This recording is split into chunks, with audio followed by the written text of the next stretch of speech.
kasih karunia dan damai sejahtera yang dari Allah Bapa kita dan dari anaknya Yesus Kristus kiranya menyertai kamu. Amin. Shalom ibu bapa dan saudara-saudara yang kekasih di dalam Yesus Kristus. Salam jumpa kembali bagi kita sekalian. Dan hari ini kita sangat bersuka cita karena kita sudah memasuki hari yang baru, hari pertama di bulan September tahun 2022 ini.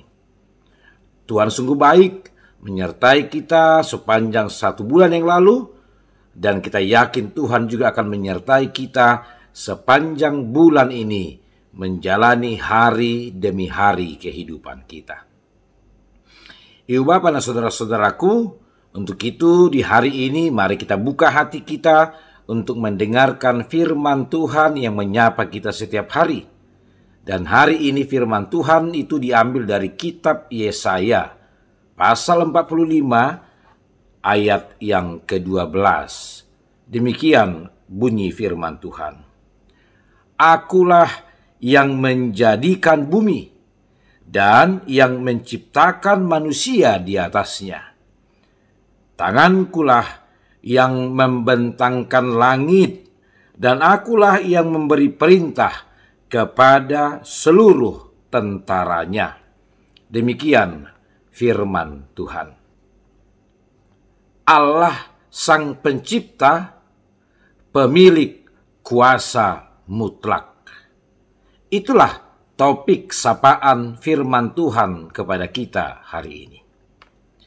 Ibu bapak dan saudara-saudaraku, saya sering sekali mendengar banyak orang-orang percaya yang suka mengutip perkataan Yesus ketika di Taman Getsemani.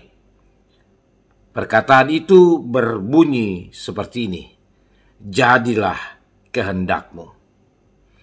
Demikian jugalah perkataan itu dituliskan menjadi salah satu syair nyanyian dalam Kidung Jemaat nomor 460. Di refrennya dikatakan, "Jangan kehendakku Bapa, kehendakmu jadilah." Bukankah seperti itu ibu bapa dan saudara-saudara? Kita sering mendengar, bahkan mungkin kita sendiri pun sering mengutip perkataan itu.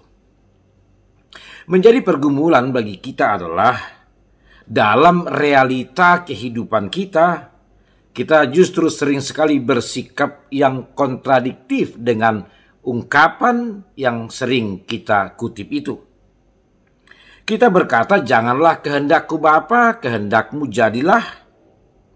Tetapi kita acap kali sepertinya merasa punya wewenang, punya kuasa untuk mencoba mengkritik, bahkan mengatur sampai pada menegur Tuhan.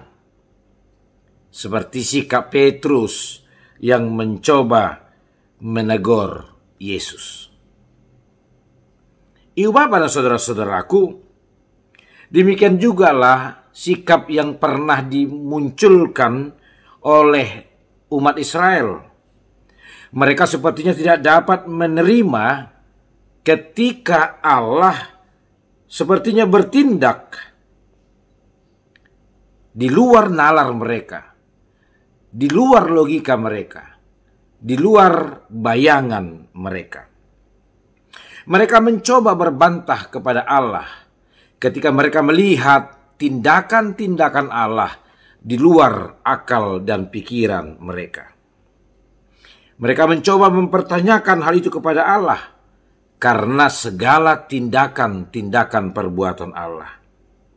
Dalam konteks firman Tuhan hari ini, mereka mencoba mempertanyakan Allah karena Allah memakai Raja Kores untuk melakukan rencana Allah. Karena Allah memakai Kores sebagai alatnya ketika itu. Oleh karena itulah Allah sampai berfirman kepada umat Israel, "Akulah yang menjadikan bumi dan yang menciptakan manusia di atasnya. tangankulah yang membentangkan langit, dan akulah yang memberi perintah kepada seluruh tentaranya. Di sini Allah mau menyatakan segala sesuatu takluk dan tunduk kepada Allah. Karena Allah lah yang telah menjadikan semuanya. Allah lah yang menciptakannya. Maka segala sesuatu tunduk dan takluk kepada Allah. Dan Allah memiliki kuasa yang mutlak untuk memakai seluruh yang diciptakannya itu menjadi alat Allah melakukan kehendak Allah. Demikian jugalah Raja Kores. Allah dapat menggunakannya sebagai alat Allah. Maka kalau kita membaca di dalam ayat yang ke-13, Allah berkata demikian, Akulah yang menggerakkan Kores untuk maksud penyelamatan. Ibu bapak dan saudara-saudara, memang terkadang kita tidak akan dengan begitu mudah dapat mengerti, dapat memahami seluruh perbuatan-perbuatan Allah di dalam kehidupan kita. Terkadang apa yang Allah lakukan jauh dari nalar kita, jauh dari akal dan kemampuan kita. Tetapi hari ini kita mau diingatkan bahwa Allah yang pencipta itu, Dia adalah sang pemilik, sang empunya segala sesuatu. Maka Dia jugalah yang memiliki kuasa yang mutlak untuk semuanya. Kuasa Allah lah yang akan mengatur segala sesuatunya, termasuk yang mengatur kehidupan kita. Ibu bapak dan saudara-saudaraku, oleh karena itu, jangan pernah kita membiarkan diri kita mau mencoba-coba untuk berbantah kepadanya. Karena tidak ada kuasa yang kita miliki untuk itu. Ketika kita selalu berkata, janganlah kehendakku Bapa, tetapi kehendakmu jadilah, marilah kita menghidupi itu. Marilah kita benar-benar memperlihatkan itu dalam seluruh kehidupan kita. Ketika apapun yang sedang terjadi, jangan mencoba-coba untuk berbantah kepada Allah. Jangan seolah-olah ingin memberontak kepada Allah. Tetapi katakanlah dan hidupilah perkataan itu. Kehendakmu jadilah. Dan mengapa kita melakukan itu?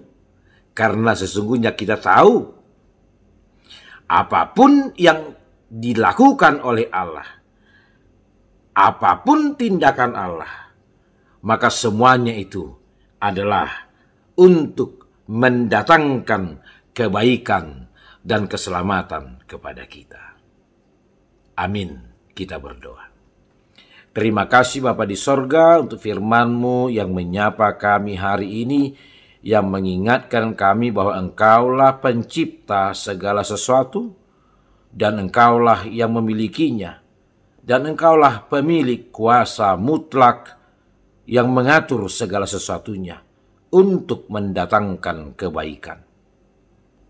Terima kasih Tuhan, biarlah hari ini dan seluruh hidup kami sepanjang 1 bulan ke depan ini, kami benar-benar menaklukkannya kepada kehendak dan kuasa Allah, sehingga segala sesuatunya pasti akan mendatangkan kebaikan bagi kami. Ya Tuhan, kami serahkan hidup kami hari ini ke dalam tangan-Mu. Berkatilah kami, topanglah kami, supaya kami tetap kuat menghadapi segala sesuatu yang terjadi dalam kehidupan kami. Kami berdoa untuk saudara-saudara kami yang merayakan ulang tahun kelahiran dan pernikahannya hari ini.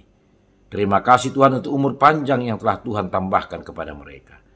Dan izinkanlah mereka menikmati sukacita dan bahagia hari ini dan pada hari-hari yang akan Tuhan anugerahkan kepada mereka. Terima kasih Bapa. Inilah doa permohonan kami dalam Yesus Kristus Tuhan kami. Amin.